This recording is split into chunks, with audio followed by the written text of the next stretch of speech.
Hello, everyone, and welcome to Jackson's Math Notebook. Today, we're going to learn how to subtract mixed numbers using the Texas popcorn method. In our example today we have 2 and 2/5 minus 2/3. So we have two situations going on here that we have to correct.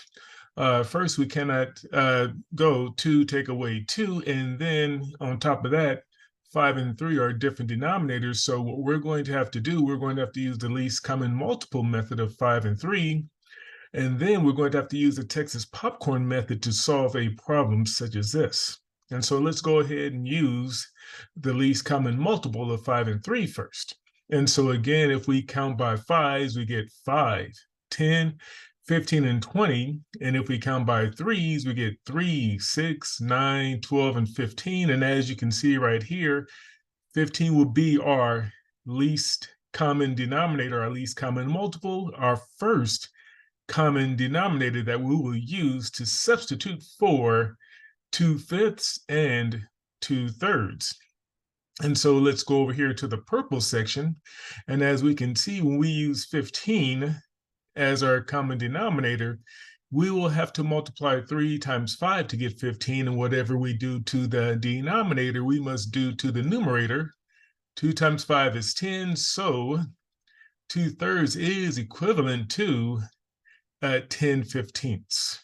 All right, so we see that right here. That will be our replacement, 10/15.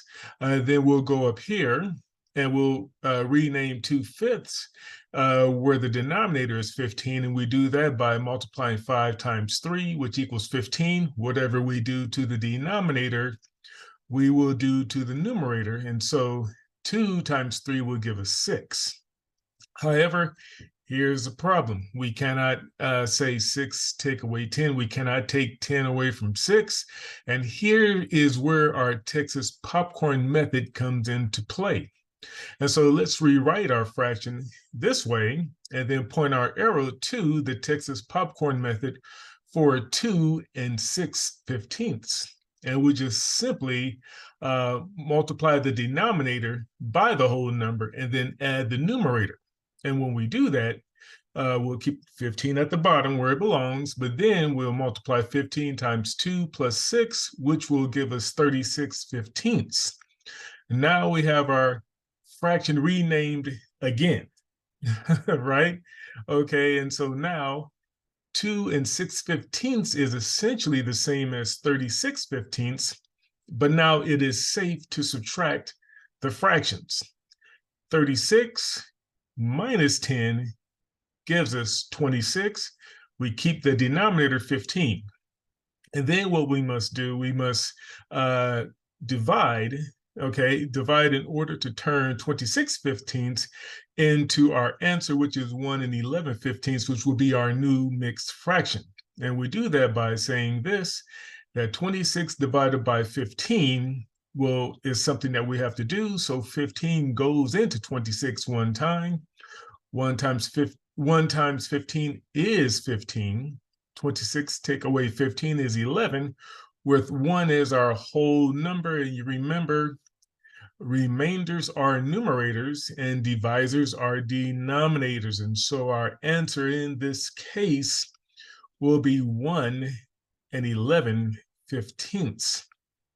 Okay, again, I realize that I've given you quite a bit to think about, a lot of information in just this one problem, many steps. So I encourage you to play this video as many times as you need to. Also absorb it, follow the steps here. And again, when you're ready, please take notes. Please put it in your math notebook. And so this would be a great time to pause the video. Okay, take those great notes. Use colors, because I love coloring, because coloring makes math a little bit easier to look at. You can do the same right now. But in the meantime, please like and subscribe to Jackson's Math Notebook for more content in this area. And until next time, have a great day. Goodbye.